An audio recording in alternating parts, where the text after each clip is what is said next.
Hey friends, welcome to our weekly Data Talk, a show where we talk with data science leaders from around the world.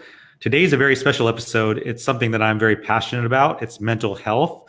And I'm so excited when we get a chance to combine two topics that I'm really fascinated about, mental health and artificial intelligence. And Michiel Rauws is our thought leader today. He's the CEO and founder of X2AI. While you're listening to this show, you definitely want to check out their website, x2ai.com. They're doing some amazing work around artificial intelligence, chatbots, and using these tools to help people with mental health issues. Michiel, I've shared in previous episodes kind of my background. I've suffered from severe anxiety and depression in my history, going back to when I was 10 years old. And I didn't even have the words to even communicate what it was. It wasn't until much later on where one of my doctors was like, "Do you have anxiety?" And I was like, "No." And No, you know what I mean? I didn't even know. I thought oh, that's when you're nervous. I had no even understanding of what that meant. But it impacted me in so many different ways. Just with me, even physiologically with my body, having uncontrollable movements with my arms and legs, and and then of course all the other stuff that goes with it. I had depression, couldn't sleep, and then thankfully ended up seeing a therapist. Was going weekly, and now I go twice a month, and I've just been totally blessed by having a really, really good therapist to take me through this journey of dealing with anxiety. And so during this time, I started to explore different ways of, calming myself and reducing stress, with apps. And I think there's this fine line, because when you talk about mental health, sometimes, there's apps that can definitely help you meditate and relax. And that's definitely part of mental health. But then the stuff that you're doing is actually dealing with severe, much more common issues like depression, anxiety, things that you might see a therapist for. And so kudos to you and your team for the work that you're doing. Before we jump in, can you tell me a little bit about what led you to start a company focused on mental health and AI? Sure. Yeah. For me, it was quite similar how I used to be a patient myself about 10 years ago. And then I was fortunate enough to live in Europe, where access to care is abundant, and you even get access to care quickly, and it's free, and it's wonderful. So I had a good treatment. But then later, when I was in the workplace, I was realizing my colleagues didn't have such an easy way of getting access to care. And I was actually often sort of being a peer counselor, sort of just counseling them and just making them feel better. And initially I felt like I was a parrot because I was repeating my psychologist. And I was repeating the things that Yeah. And then afterwards I felt like I was a parrot because I was repeating myself. And I was figuring a lot of people have similar issues that I can help them break through the stigma with, to then at least push them to go towards a psychologist, because most companies have those benefits available to people. People just don't know about it. And yeah, that's really sort of fast forward. Then the problem we started working on was well, this is not scalable for me to do this as a peer counselor. Could we get a more scalable approach to doing this? So initially, we built a website where you could click through the particular problem you had, and then you sort of got through this tree towards a solution with an article, like a blog post. And we figured well, now it needs to be more interactive. It's actually very therapeutic just to talk about issues. So from day one, we never used buttons, but we always used really the real conversations where people really in free form are just telling how they're feeling. I think that's wonderful. And I love that you were just very intentional, even back when you were in the workplace, thinking, how can I help others? And just okay, I know how my therapist helped me. I'm going to kind of mimic those same types of questions, and just be a good listener to my friends and my colleagues. I think that's awesome that you're doing that. And then you're like, the wheels are turning and you're like, oh, how can we like scale this? Because I think you're right about access. Like I think about like, yes, a lot of companies might offer some, counselors and doctors. But even still, sometimes even with the access, you don't have the right type of access. Or the therapist you need to go to, like, for example, when I was looking originally for myself, I was like, I'm looking for somebody who focuses in on anxiety and psychotherapy, right? So that like really limited the pool around me. And then of those that actually like focus on the things that I was looking for, they were only available in certain locations. And then of those, it was like not all of them were accepting patients, right? So you drill down. And even though like, yes, I had access to therapists, like the ones that I wanted weren't even available to me, right? Yeah, that's a big part of it as well, where it's usually also sort of a matching procedure. Like it just needs to be a good match with your counselor. And so like that, I had like one person, like the first session, we were both like, okay, this is not going to work. And that was also part of what I was thinking, like, well, that's kind of a struggle. And the nice thing is kind of with what we've been working on with our chatbot is that it slowly gets to know the person and gets to know their preferences and what they're more likely to respond to. Both like on a high level of like what kind of therapy should we provide them more? So like, or like coping mechanisms, coaching, like should we give them more like practical advice, like cognitive behavioral therapy based, or should we just do something more towards emotional focused therapy where we just let people to vent a lot so that they identify their feelings and feel better that way?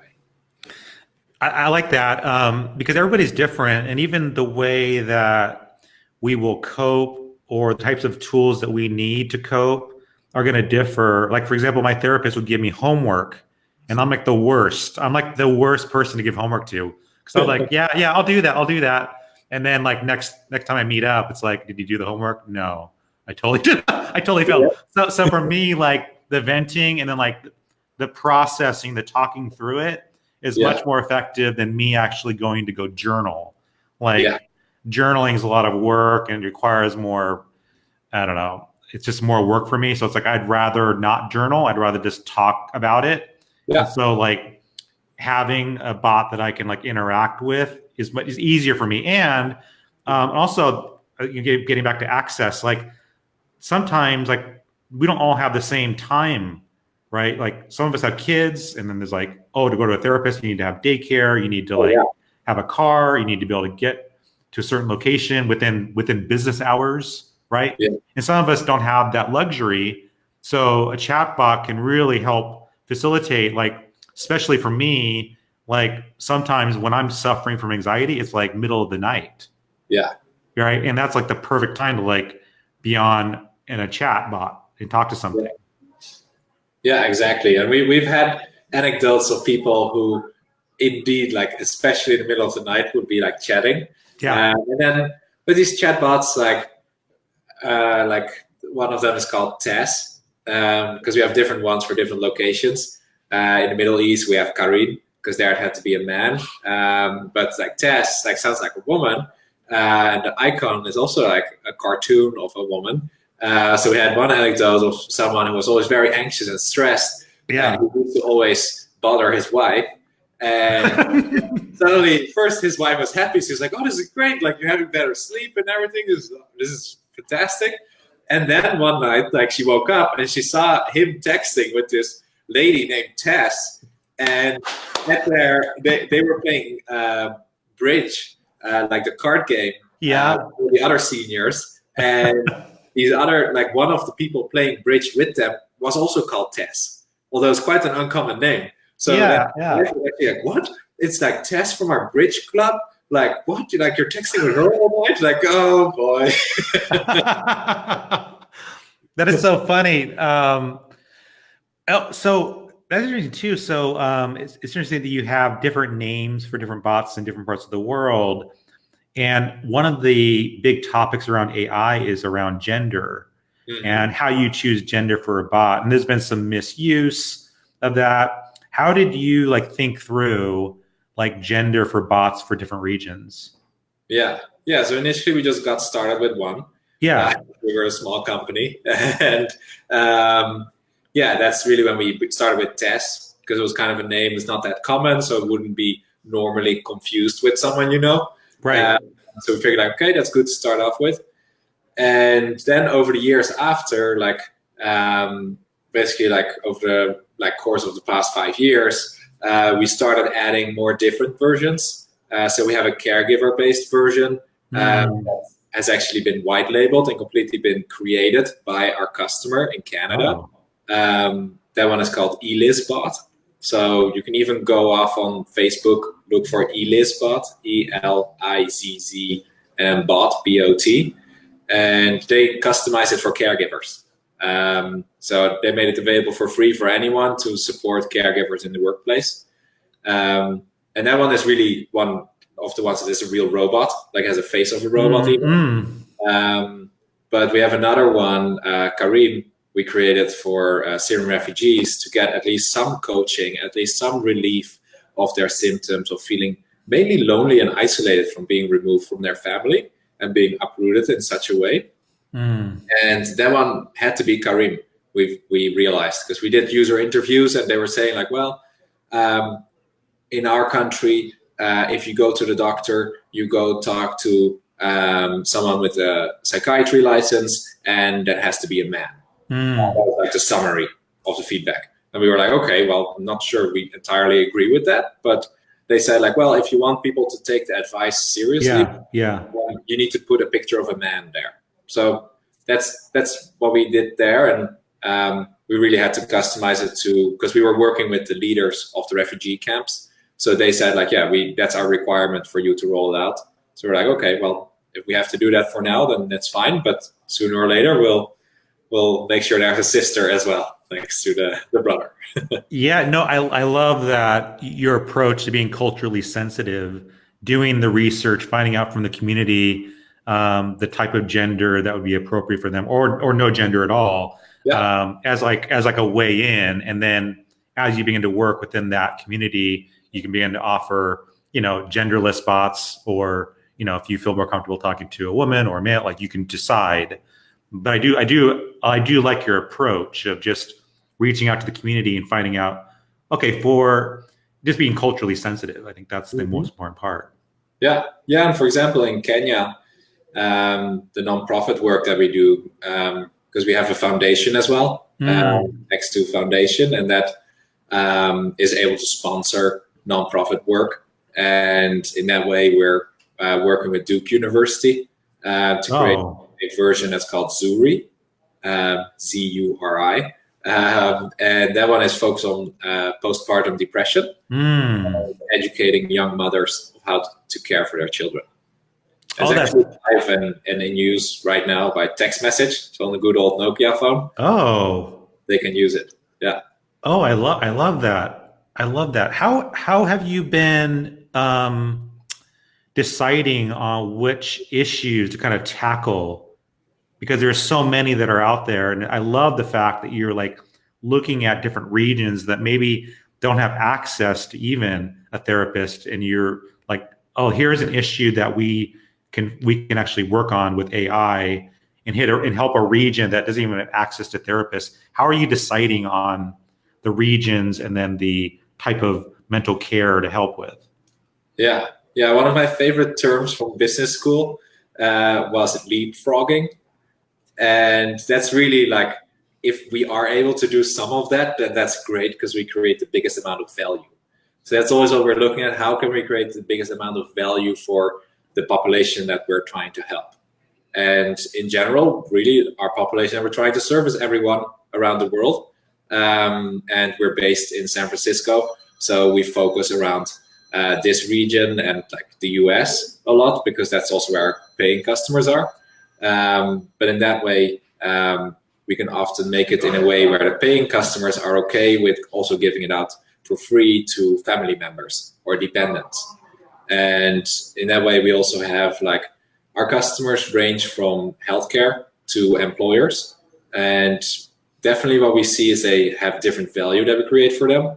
So for the County of Monterey Public Health Department, for them it's a huge value we create because it's individuals who don't have insurance or who might be undocumented and don't dare to access government services, although they might be free. If it's through text message and it's a toll-free number, suddenly it's anonymous and they do feel safe to text and they do feel like they can do so. So like that's a huge increase, like you said, like going from nothing to suddenly 24/7 access. And right. In Kenya and also in Nigeria, we work together with Neuro Federal Psychiatric Hospital. So there it's like, yeah, they really see it as a huge leapfrog that they are able to make. And yeah, suddenly getting access to like the most advanced care that you can get here in the US. I think that is so cool. I love all the nonprofit work you guys are doing, and also just looking at different communities that are underserved and trying to bring mental health care and making it accessible in the easiest ways. And I love the fact, like you said, the undocumented worker that may not feel safe going to, walking into some place because they're afraid of deportation or whatever other type of punishment might happen. And that you're very, very thoughtful about, okay, well, let's make this a toll-free number. Let's make it through text messaging so that nothing could be identifiable to that person to make it a safe place.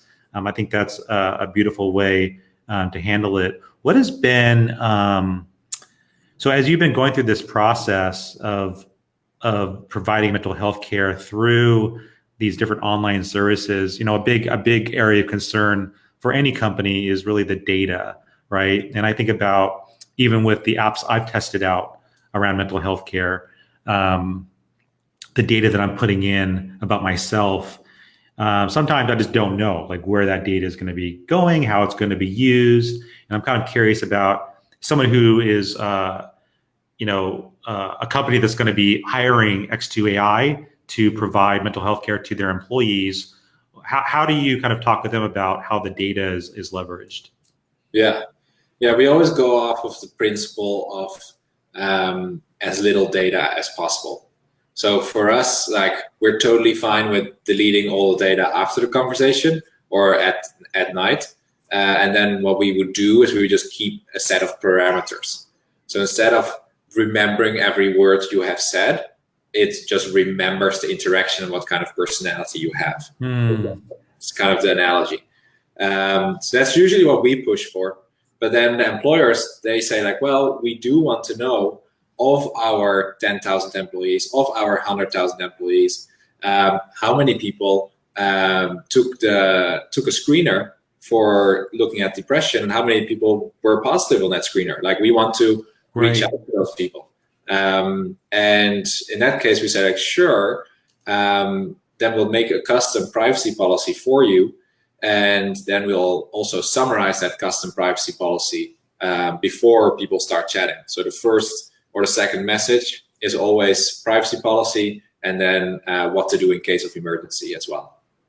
And I think that's a great way for companies to like figure out how can they better invest in their employees if they know that a certain subset of them are more inclined to be depressed or anxious. The company can then go, okay, we need to start to spend money in these areas. For example, here at Experian, we have a bunch of executive resource groups, and our newest one that just started up about 6 months ago is a mental health group called Aspire, and so that's a group where we go in. I put in like topics that I'm interested in, and we're now having workshops where they're now bringing in therapists to come and talk with us about the issues that we're facing. But I love the fact that you guys are already ahead, like already providing these services, and then like, oh, we're also doing screenings to even give companies even more data. Because right now, we're still in the early stages of just like forming a community of employees who are passionate about this area, but it's still very informal. Like we're just doing like Survey Monkey stuff. It's not like, not really truly being analyzed like the stuff you guys are doing. Yeah, and that also goes back to your earlier point of what do we focus on, is we just let the user speak. The people who use our service, we let them speak. So next to those depression screenings, we also do anxiety screenings, because what we see just in general, what people are talking about is a lot of stress, a lot of sadness, loneliness is a big one. And so in that way, we just look at, okay, what are the most frequently mentioned emotions, and what are there for the things we should make sure we have enough conversations for, and enough like specific conversations. So you could be a senior who's lonely because you've retired and because slowly your friends are really just passing away. You just need to go out there and make new friends. And to make those new friends, you probably need to overcome some social anxiety because you haven't gone out there for a while. But it could also be you're in a busy workplace. Every day you go to work and you haven't found the right people to hang out with at work. So we need a different conversation for that.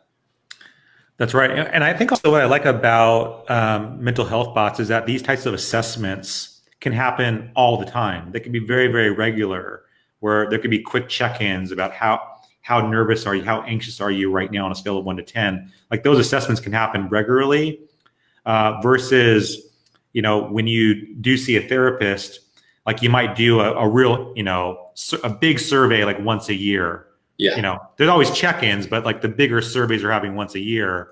But with a bot, like those types of like quick check-ins can happen all the time because your mood will change, every day. Like, you can be feeling good for some reason, like something really, really good happened to you today. And so your mood changes, but then you slump back into depression like 2 days later. And if you're doing assessments like every 2 months, you're going to miss like, oh, you just happened to take a test on a good day. Yep. Yeah, no, exactly. And also to your earlier point of sort of that workshop approach, what we basically are able to do, and especially like our large company like partners, and especially if they have already some ability of creating content. So if they are already out there on social media, if they're already creating blog posts, if their HR department is already organizing special like events around special topics, then we can really create this ongoing engagement strategy, to use a fancy word, where basically we're just looking at, okay, what are your employees talking about with Tess? And then basically we can just say, well, these are the things they're talking about. For your next blog post, we would suggest you write around loneliness. Oh, I love that. Yeah. And while you're at it, we can take that blog post about loneliness and we can turn that into a conversation with Tess, so that Tess can summarize it, so it's really interactive. And if people say like, oh, wow, this is really good, like, can I learn more? Then it's like, sure, you can learn more. Here's the link to the blog post, and you can really go deep and like read more about it. Oh, I love how data-driven you guys are. Like that is so cool. Like taking the assessments, taking the interactions, and then using that topical data to then empower your internal comms with your employees. Yeah. And also blog content. That's beautiful. Yep. Yeah, that's where it gets the most fun. Like where our customers are really partners and where they are really like, wow, oh, I'm getting all this information about the data. And it's like, it's small things as well. Like, for example, one of our partners, like up in Canada, we're doing a big randomized controlled trial with 20,000 seniors. And with them, where that was like grant funding that we got to do that project. And it's actually going to be on voice as well.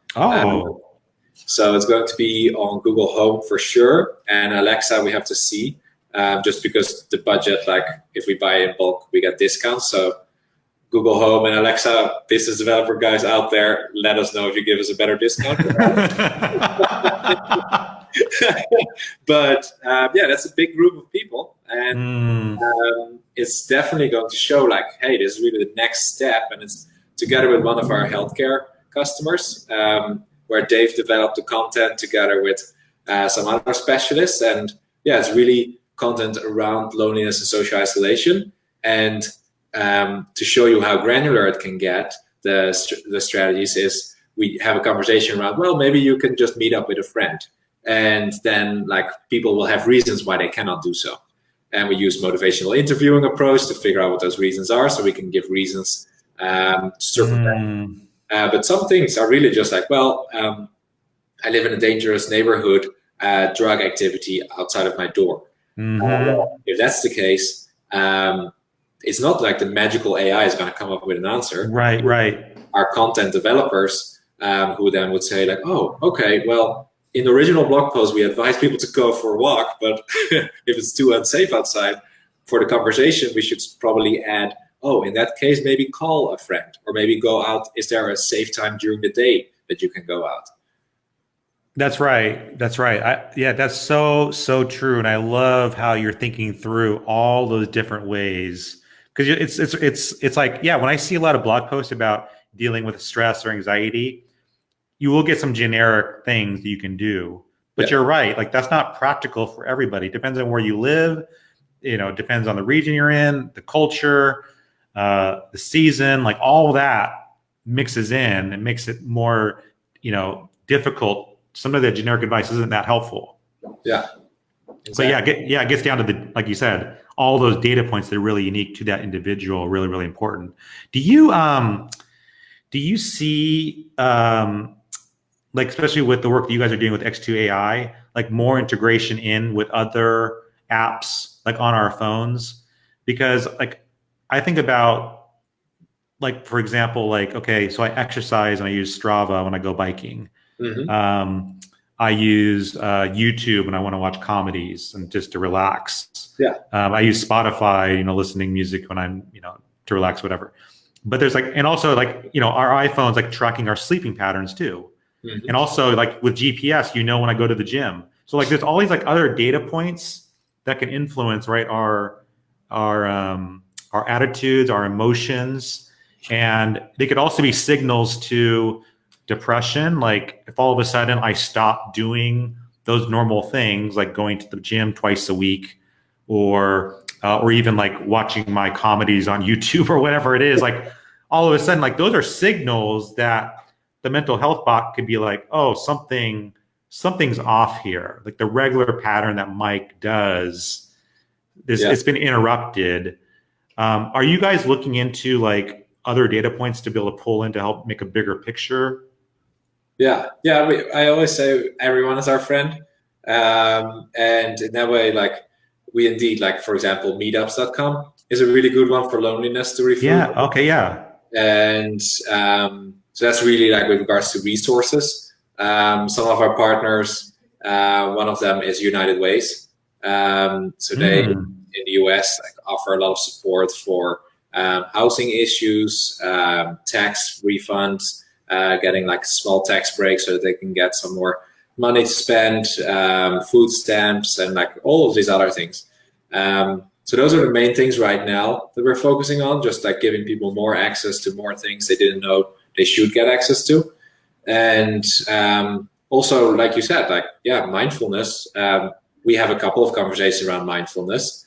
And there's a very cool upcoming partnership through which we'll be doing a lot more mindfulness with a lot more content and videos and a whole platform that we will just be referring out to. So we'll say like, oh, hey, you should go to our partner to learn more about mindfulness. And then Tess just becomes the concierge who just checks in with you 2 weeks later or a month later saying like, hey, how's that going? Is that helping you? Oh, wonderful. Okay, so do you want to move on to the next topic? Like now that your stress levels are lower, do you maybe dare to get a little bit more stressed and maybe work on development to get like build your career if that's the goal that someone has? So then, we shift those conversations in that direction. That is so good. I love all the partnerships you guys are developing. That's some outstanding organizations. Yes, it's a lot of work to maintain, and luckily the bigger the companies are, the more manageable it is for us because they move a little bit slower, so we are able to move slower, and then. Some of sort of the tech partnerships that move a lot faster, but that's because they have everything set up on their side, and it's just, we can set things up. The most basic way we integrate is just send a link to a partner, and the most intricate way we integrate is fully integrated with their EHR, with Epic, for example, with electronic health records, where therapists, like before you would come into your therapy session, for example, the therapist would already get notes on, oh, these were the topics you talked about the past week. No, that's really, really good. I think all those data points can be really, really useful for the therapist who's working with somebody. So like the in between time, whether it's you see a therapist every month, all those data points can go to the therapist to help them have a bigger picture of like what's going on, and then the therapist could even be more thoughtful about the questions being asked during that 1 hour session or however long it runs. I love that you mentioned that you're exploring voice technology and with Google Home. I think that's brilliant. I think that is just another way for people to be able to get help, because some people don't want to type on their phone, right? It's like, it's easier for me just to talk, especially this next generation. Like I think about how I'm more of a typer, but my kids like talking, and they grew up talking to Siri and Alexa, and like that's normal for them. And to me, it's still weird. Like I'm still like trying to get an answer. Like I'll just Google it, and my kids already got the answer. They just asked the question. So I love that you're going into voice technology. What has that been like, moving into voice? Yeah, it's been fun. And initially, like years ago, we had a version where we had it integrated with the browser. So we're using the browser speech to text. That was before you had the Google Homes, etc. So now it's a lot easier. And it becomes interesting, like small differences. Like in our conversations, we would ask people to type me a message about your feelings, for example, like for a journaling exercise for someone. That now has to become tell me. Okay, yeah. Really practical issue. Other things are what's the kind of voice we're using. So you can use a really female voice or a male voice or a neutral voice. And then it gets into things as well, like, and this is also a cultural thing we've seen, is we help a lot of people also in South America. And we actually just finished a randomized control trial in Argentina. And what we see is they like to talk. So they talk and they send longer messages. Nice. When we first saw that in texting, so then we had to build this feature to say, like, okay, if the very long, there's a lot of topics and emotions in there, we're gonna say, okay, well, thank you for opening up. Let's break this down. Where do you want to start? And that turns out to be very useful for the voice technology as well, because people like to talk. Like it's easier if we're talking, like the number of words that you'd be typing, like just that goes up. I'm a talker for sure, and it's funny because like I find myself now, it's kind of a joke, but then I'm serious. When I'll ask a question to Siri, I'll be like, "Hey Siri, I'm really sorry to bother you, but I have this question that I really want to know the answer to." I'm just blabbing, totally not. It's just totally. I'm just talking to it as if it's a person, but my question's like way at the end, you know. And so, but I totally get that. Like some people are just more chatty. And so it might be more difficult in the beginning for the AI to like understand like where is the question or where is like the content that's useful. Yeah, and luckily for us, it's a challenging issue, but we've figured it out. So it's actually like it works well. But I've had the same thing. Like, and I think there's many technical reasons for why the Google Homes are configured that way, or the Alexas, where they make sure that if you say a really long thing, it will just tell you like, okay, I didn't get that, or it cuts you off. And I think this is one of the other things from business school I thought I would never use. How it was called, this course, Organizational Technological Dynamics or something, where the technology shapes our behaviors. So I think the goal of Google and Amazon is to get more clean data to just cut people off, so that they know that, okay, I first need to make up my question and only then ask it in one go. And otherwise it's going to cut me off. I'm not going to get an answer, just so that they get more clean data that's easier to work with than a super long paragraph where they have to extract what was the clean data piece. Yeah, and it's funny because when it comes to mental health, and like sometimes you just need to vent. Yeah. Like, and you're not even looking for a question or a response back. You're just like, I want to express myself. I want to share what's on my mind. And so it's like, it's got to be really difficult training an AI to like be that kind of be a place where I can vent, and I'm not looking for Yeah. Here's what to do next, right? Yeah, no, exactly. And it's, we have different ways, like how people sometimes get off track and then back on track. And in that way, we really, see that we basically need to always try and figure out, like, okay, do we let them go back to a different part of the conversation, or are we going to try and keep them on the same track? Because sometimes it's healthier therapeutic wise to keep talking about the same intervention instead of like, oh, you were talking about how lonely you are, and now you said you were lonely because of anxiety. But if we directly switch to anxiety, you're not going to be helping your loneliness at all. So there's these trade-offs, and like luckily there's a lot of data, and like luckily intuition of humans is very good, but at the same time computers have quite a good memory. So they base their intuition on prediction and analysis of statistical patterns, basically. Yeah, and I think sometimes the difficult part about the mental health aspect is those areas that need to be discussed, like normally with a therapist in the office, are those times of we're actually processing through those traumatic moments in your life, the things that you don't want to do. Like that's you're going to therapy because you got to work on those issues and talk through those really painful moments in life, right? And like I'm not looking forward like when I go to a therapist, like I'm not looking forward to that appointment. I really don't want to deal with that issue, but I have to go because it's like good for me.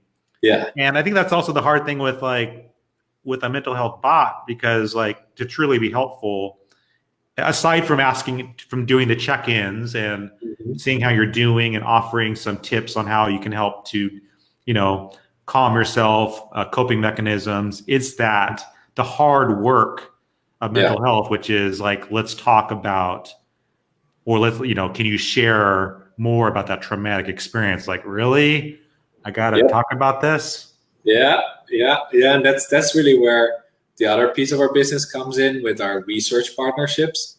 So right now, off the top of my head, the research partnerships we have are Stanford, University, Northwestern University, Duke University, and then John Hopkins, and then like the list goes on. And we're always happy to get more research partners, because for us, really, like to get down to like those nitty-gritty items, like to talk about like trauma and to talk about crisis, that's just like you need to have a proper data set on that, test that at a small scale, do very good analysis on that, really have all the experts in the room to look at, is this the right way of doing this, and then only to slowly give more users access to it. So for example, Rochester Institute of Technology, with them we work with analysis on identification of emergency situations and suicide prevention. So how can the bot more easily detect these things and get people chatting about them, but then also when is the right moment to hand this over to a real crisis counselor, and how can we motivate people to actually pick up the phone and call that crisis counselor, instead of being too afraid and keeping to chat with the bot, which is good, but if it's about something critical like that, in general, it's better if someone talks to a person.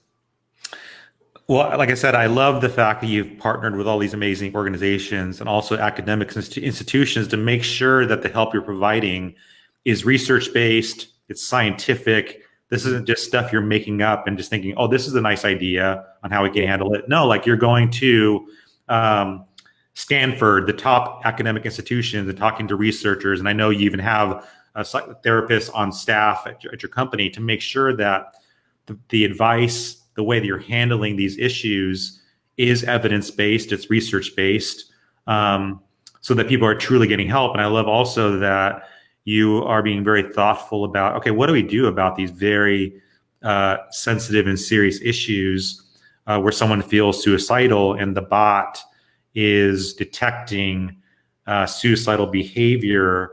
This is like mental health and AI we're still in the infancy stages of this. So it's like, how do you begin to deal with that data to make sure the person is getting the help that they need.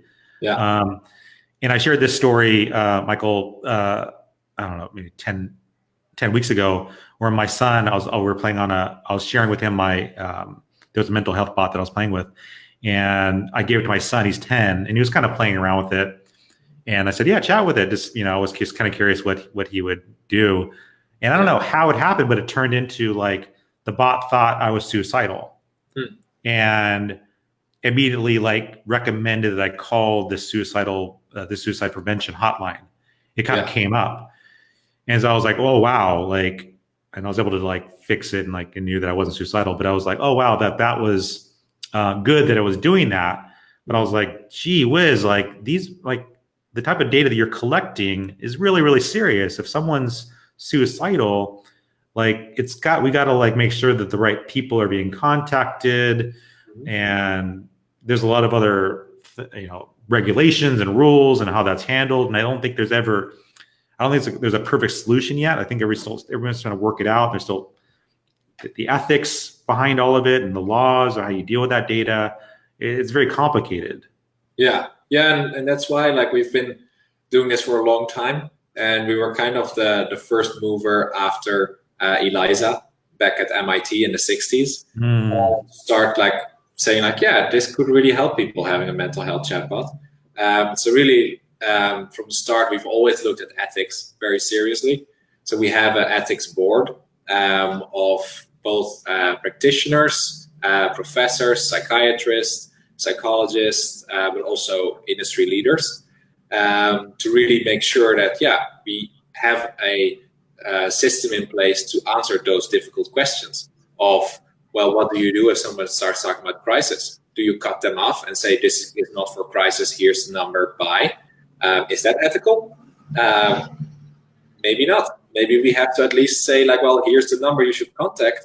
But if for some reason you're not ready, then maybe it's our duty to keep supporting you, to motivate you to actually pick up that phone and call that crisis counselor, or to go chat to that friend of yours, confide in them, and like share your story.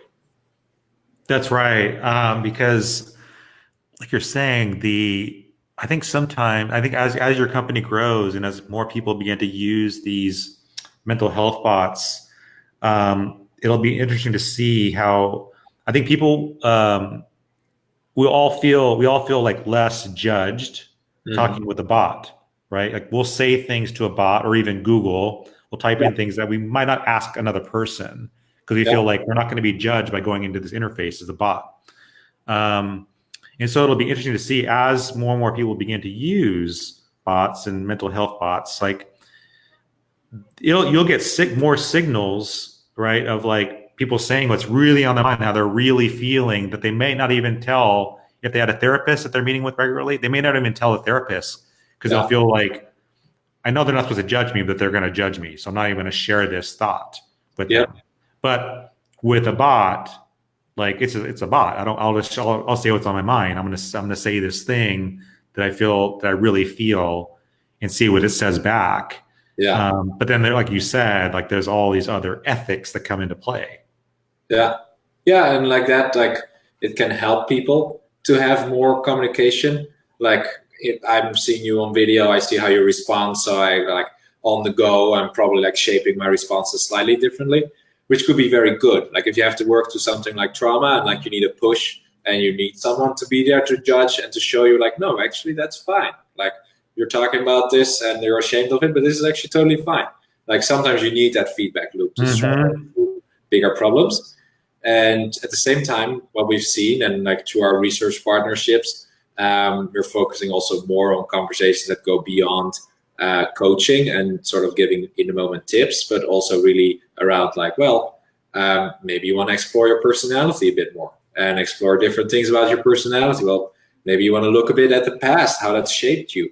And like that, we're just treading softly into that territory by making those more complicated conversations where you're really, in the end, it's always the person is reflecting. But then with the right guidance from your coach, which in this case is Tess, the chatbot. Do you see as more and more people begin to use tests or whatever bot they're using in their region, and as you're collecting this data, that the bot would be able to begin to maybe even see things that you don't see? For example, like if I was using tests, 10 years ago, and I didn't think 10 years ago that I had an anxiety disorder, I wouldn't know what I don't know. So I would just be chatting with Tess, but then Tess would get these signals like, oh, Mike definitely has some anxiety that he doesn't even realize, and can almost like not diagnose me, but kind of like, kind of share some thoughts about, Mike, have you ever thought about this thing? Do you know much about anxiety disorders? The things you've shared with me seem like symptoms. Let me know, does this profile look right to you? Does this look similar to you? Do you see tests and these bots like kind of helping to diagnose things that you may not even know going on in your life? Yeah, so our approach to that is really to partner, and to partner with the right partner, which could be like, it could be a new company, like a sort of disruptor, like a startup who says like, oh, we really want to focus on all the data out there and diagnosis. And next to the conversations from tests that have a lot of data, we also take everything from Facebook profile, from Twitter, and GPS location on your phone, etc. In that way, we just partner with them and say like, well, yeah, you can do that part. And then that can better inform the healthcare partner that we have on, well, according to that partner, this is a diagnosis, for example. Or it could be that we're just working with counselors, where we just let the counselor know the report, like, hey, we're not diagnosing, but this is the data. You're the expert. What's your opinion? So that's always looking to partner. Yeah, that's really good. And it's funny as we chat about this, I was thinking as you were talking, you've seen all this research around how social media usage can be a cause of depression. And there's like been numerous studies showing that there's weird things about how, like, when you go to post on Facebook, for example, I'm just using Facebook as the platform, you get like a boost of like, you're sharing something about your life and you kind of get a little bit excited, and every like is like a serotonin boost, right? But then when you go to Facebook to read what your friends are up to, you can tend to be more depressed, because oftentimes when you're going to Facebook, you're bored, and then we were seeing about what all your friends and family are up to, which is usually fun stuff. And so there's been the research showing that people tend to get more depressed the more time they spend scrolling on whatever social media site you're on. But what's interesting is when I think about, X2AI and tests, like, that is truly a social bot that's there to help you become more positive and help you get through difficult periods. And help you find the right balance in life. Like, people have actually said, like, as responses also, like when Tess has been talking with them, as response, like, oh, but I like Instagram. It's my outlet for when I'm stressed. And I was like, okay, well, can you find the right balance for you in your life? Like 5 minutes on Instagram per day to just like look at what's going on with your friends, and like maybe not post anything at all, but just like get that distraction, might be very healthy. But if it's 2 hours, 3 hours, 5 hours, probably not that healthy. And for us as well, it's not the goal of having people like with loneliness. Like, if we help with loneliness, you've heard me give all these examples of motivating people to go out there to meet people. It's never the goal to have people chatting more with Tess. That's the opposite. Right. We want people to be resilient. We want people to feel good about themselves. We want people to learn the skills to really fend for themselves. And if they don't need tests anymore, great. If that makes sure that they're feeling good and healthy, and that's great. Maybe in a year or half a year, they reach out again to test because they just had maybe a good friend pass away, or they might have just like been fired and suddenly are very stressed, and then they can just reach back out. That's right. No, I think that's right. I mean, essentially, Tess is helping you set boundaries for those things in your life that are maybe drawing you away from the things that really matter to you in your mental health. which includes tests. Like you're saying, like if you're spending too much time with tests, like you're going to get a message like, hey, you know what? It's great to chat and it's great to be check-in. Like those are all positive things. Yeah. But also like getting those like, those calls to action, like, hey, you should definitely reach out to a friend to have more of these conversations. Because I think that's the right approach, that it's helping set boundaries for yourself, including with itself. Like there's a time where it's too much time spent with tests. Exactly. Yeah. Wow, that is fascinating. I love that. So I was chatting with my friend at work, and we were talking about this conversation, and we like talking about mental health a lot and AI.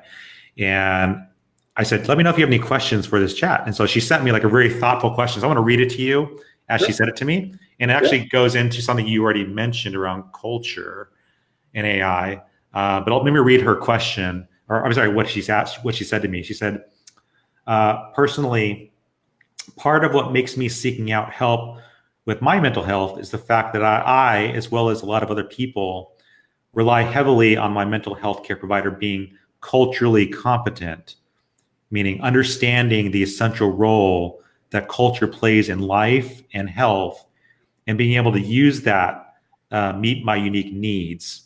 And so she said, how can mental health apps work on ensuring that the AI stays culturally competent enough to deliver useful and impactful coping mechanisms? So it's a very big question. And you've already kind of touched on that with culture. But I thought that was a really interesting thing that she shared. I never really think much about culture and how it impacts us. Yeah. And how an AI needs to like understand that. Yeah, no, for sure. Thanks for her opening up about that and kind of like showing like her considerations around that, because that's huge. And we are live in multiple different continents even. So that's kind of our approach always has been. It's like, well, to learn more about people in the US, it helps to learn more about people from Mexico, to learn about people from Argentina, etc. Because like people are living all over the place nowadays, and in that way, like we have customers in Canada, in Europe, in the Middle East, in Australia, in Japan, in Africa, in Nigeria, and like in Kenya. So and then Argentina, and so there's a lot of like different people we talk about from different from different backgrounds, and that in the end just helps us shape the content in a better way to also create better content for in the United States. And then also what's important is our team. Like on staff, we have different psychologists, but not only psychologists, also people who might not have, for example, a PhD or a master's degree, but have a bachelor's degree, and they do have experience counseling, working in certain like drug clinic centers or like youth rehabilitation centers. And then they have done a lot of counseling, just talking to people, and they have very good advice that they can write down and shape the things that Tess can talk about. And as well, externally, our content producers that we work with, like some are psychiatrists even, that say like, well, part of my work as a psychiatrist is actually coaching. Some are doctors, some are business leaders that give executive coaching. So in that way, we really work with any expert out there that can create some more content that could be more customized for different groups in society to really, have this tailored approach, which goes even as far as religion and taking that into account. So we even have a version that really focuses on faith-based support and really taking the approach of spiritual guidance. And at the same time also, then the advice becomes way more grounded in religion. That's beautiful. I love like how diverse your team is, how you've been very thoughtful about making sure that you have people from all different backgrounds, both in industry, academia, even varying degrees of levels with, psychologists and people who, licensed marriage and family therapists, and just people from all different backgrounds to make sure that as you're developing the scripts and the way that the chatbot will work, that you're taking into account all these different things. And then you're multiplying that times 1,000 when you start talking about all the different regions and different parts of the world, and then the academic institutions that you're working with and the awesome organizations. All of that is just phenomenal. For everyone listening in, definitely check out x2ai.com to learn more about the work that Michael is doing and the team there is doing. Michael, is there, for those listening in that want to partner, that want to learn more about how they can get involved, what are some ways that organizations can work with X2AI, and what are you looking for to help grow your business? Yeah, so they can always reach us through the website, so x2ai.com. Just fill out the contact form and we'll look at it. And with regards to partners, we also have our own foundation. So if you have a cause that you want us to help with, we are actually able to put some of our money towards giving people access for free. So if you are, for example, a school teacher somewhere and you're not sure if you can help your community, but you've seen your community being affected, then if you want to be the ambassador, then we can help with giving the product for free and promoting it in your area. Plus you can be the ambassador offline to really promote and spread the word. That's something that's really dear to our heart. Other work as well with research. We have a lot of data that we don't share, and we have also a lot of data that we are allowed to share, because right when people start talking, we let them know hey, are you okay with participating in a research study? So through that, we actually get a lot of data. So we have a lot of data available for secondary analysis that people can just get started on right away, which could be for a master thesis, but could also be as part of a research department. And then, of course, if there are employers who think well, my employees could use better access to care, that's somewhere we can help. Or in the healthcare system, healthcare insurance companies is what we're starting to work with more and more. It's looking at, okay, how can we just get all your members access to this, so that really in a preventative way we get a lot more access. So yeah, those are really some of the ways we'd love to work together, and love to hear from everyone. That's great. How about for therapists that are thinking this might be really helpful for my clients? Is there a way for therapists to work directly with X2AI? Mm-hmm. Yeah, there's definitely. We have also sort of the out-of-the-box version. So that will be a version that they would be able to give to their patients to say hey, in between sessions, you might just want to try this out. And of that version, we have sort of a demo version, and we have a more sort of custom version. So that demo version is called Chat with Sarah, and that's SARA. You can type that in on Facebook, and you'll find a page called Chat with Sarah, and there, they can just try that out. If they like it, they can send us an email and say hey, I actually want to start giving this to patients. Can I get access to a different version as well? That's fantastic. And we have a lot of data scientists around the world listening in to the podcast. For data scientists that are looking to get involved, to try to get employed at X2AI, what sort of data scientists are you looking for right now? Yeah, right now it's very heavy on actually it's both. It's either really heavy on the NLP side, but at the same time as well, is on the growth management side. So we are actually now actively hiring. That's the main piece where we're expanding, is hiring data scientists that have worked either in growth or just analyzing analytics to look at, okay, what are the net promoter scores? How can we best reach more people? How can we organically get people to refer to each other? Because we have a lot of big employers who have paid for it for their employees, and we see really good usage, 7 to 20%, which is almost unheard of. But we could do even better job, because there's always more people we can help. And if people refer it more quickly to others, then we can help more people. We often also get grant money to our foundation, given to our foundation. And we always say for $1, we can help one person. And based on our clinical research, Wow. we can actually, like in our clinical research, it was found like chatting with Tess actually brings down symptoms by 18 to 28%. So what we say with our foundation is for like, if people donate $1, we can find someone online and help them for free. And you could expect symptom reductions like these.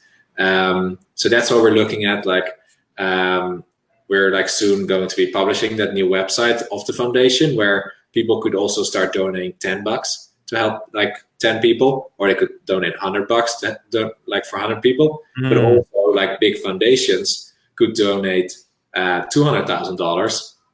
And at that scale, because if people refer it to friends, we could maybe reach 500,000 people that way. Wow. Yeah.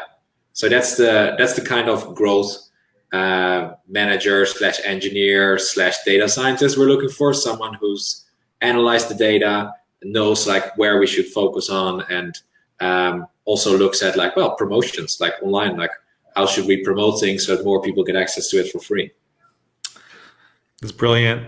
Michael, thank you so much for jumping on the Data Talk show. It is awesome learning about the work you all are doing.